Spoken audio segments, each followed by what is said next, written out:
Good morning. કઈ તારીખ છે આજે? કઈ છે?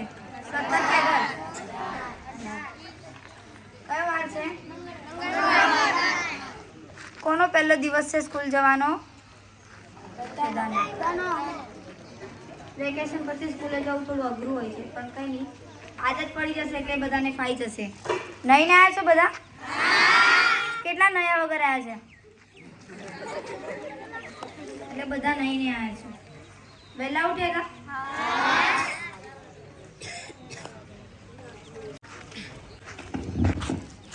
Good morning everybody. તમે લોકોએ બધા નાસ્તો તો કર્યો છે ને બરાબર? હા, તો જોરથી ગુડ મોર્નિંગ બોલો. Good morning. અરે વાહ, મજા આવી ગઈ. દેખો, વધારે લાંબુ તો નહીં બોલું, પણ મેં જોયું કે આજે અડધાથી વધારાનો પહેલો દિવસ હતો, રાઈટ? તો બધાને ઉત્સાહ તો છે ને જવાનો? હા, તો મને બહુ ખુશી છે. એક વસ્તુ કહેતા કે શું ખબર, અહીં કોની જોડે પોતપોતાનું નામ છે? બધા જ જોડે નામ છે ને પોતપોતાનું? બધા જોડે છે પોતપોતાનું નામ? જેમ મારું નામ વિધિ છે તેમ તમારું કંઈ નામ છે ને? તો બસ એ જ મેં કહું છું કે તમારું જો નામ છે ને, તો એ નામને કંઈ નવું બનાવો.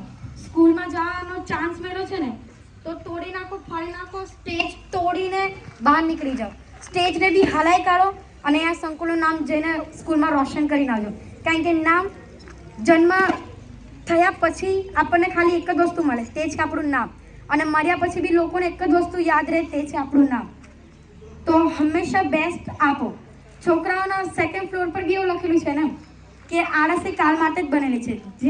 જે માણસો આળસુ છે એ લોકો માટે કાલ બનેલી છે. તો આજનો દિવસ તમારો છે. Enjoy the day. Thank you so much.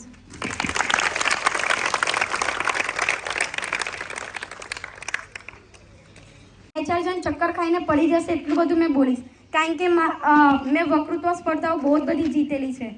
અને મેં મારા સ્કૂલની સૌથી ટોપ વક્તૃત્વની એ હતી. એને શું કહેવાય, આપણે જેમ પ્લેયર હોય તેવી રીતે વક્તૃત્વમાં બોલે તેને શું કહે? નહીં, મતલબ મેં વક્તૃત્વમાં સારી હતી એવું જ કહી દઉં, કારણ કે નામ નહીં યાદ આવતું યાર. પણ હા, મેં એટલું કહી દઉં કે મેં વક્તૃત્વમાં બહુ જ સારી હતી. મેં બહુ બધા પ્રમાણપત્રો બી એમાં જીતેલા છે, તે બી પહેલા નંબર પર. અને જ્યારે મેં જતી હતી ને ત્યારે અમે મારું એવું કહેતું હતું, યાર વિધિ આવી ગઈ, હવે તો વક્તૃત્વમાં નંબર નહીં લાગે. એટલે કહું છું કે જેને બોલવું હોય તેમને બોલવા આવી જાઓ. અને નહીંતર પછી આપણા 7:30 કારે વાગી જશે યાર. ના તો મને ખબર પડે, ના તો તમને ખબર પડે. કોઈને બોલવું છે? નહીં બોલું? કંઈ નહીં, આજે નહીં તો કાલે બહુ બધા દિવસ આપણી જોડે પડેલા જ છે બોલવા માટે. પણ જલ્દી બોલો આવજો. મને ખબર છે પગ જરૂર થતા હશે, હે ને? પણ એક દિવસ હિંમત નહીં કરો તો પછી કોઈ દિવસ નહીં કરો. એટલે ઓલ ધ બેસ્ટ બધા દિવસમાં. ઓકે?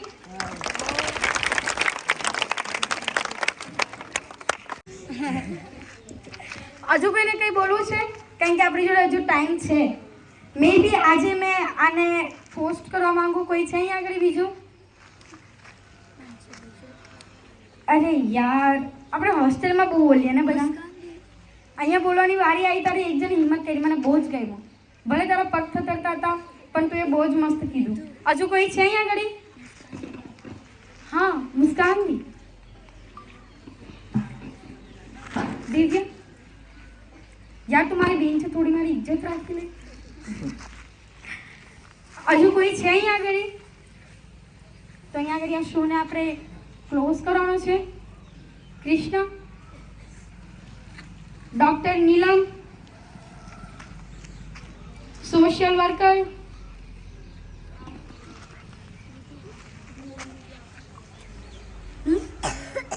ડોક્ટર નીલમ, કમ યાર. યાર એમની માટે એકદમ જોરદાર તાળીઓ થઈ જાય.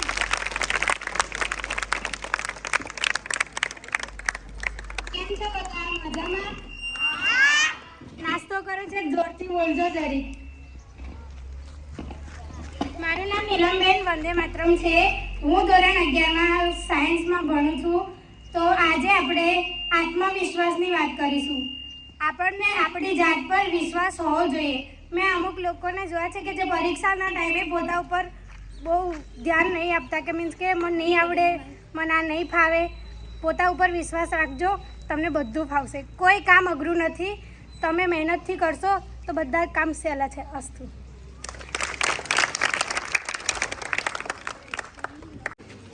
Good morning. કેમ છો બધા? મજામાં. નહીં આવ્યા છો ને? બરાબર. નાસ્તો કર્યો કે તમે?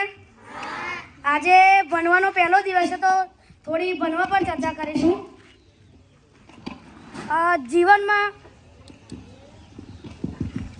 જીવનમાં ભણતરનું ખૂબ જ મહત્ત્વ છે. જેમ કે આપણા મહિપતસિંહ ચૌહાણ જેવા બાપુ આપણે બધાને ભણાવી રહ્યા છે, જેવા અનાથ બાળકોને.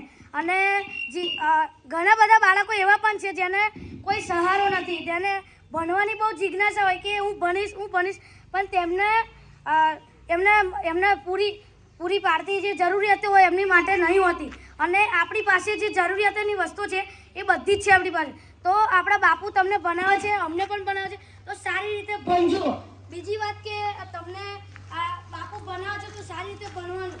તો આપણે સ્કૂલનું નામ રોશન કરવાનું, આપણા મહિપતસિંહ બાપુનું નામ રોશન કરવાનું છે અને શિક્ષણ કલ્યાણ સંકુલને આપણે નામ રોશન કરવાનું છે. આપણે શિક્ષણ કલ્યાણ સંકુલ આખા દુનિયાની વર્લ્ડમાં જોવા જઈએ ને તો માત્ર એક એવી સંકુલ છે જે અનાથ બાળકોને ભણાવે છે. અને ત્યાં અહીંયા એક પણ ફ્રી રૂપિયો લેવામાં આવે છે તમારા જોડે?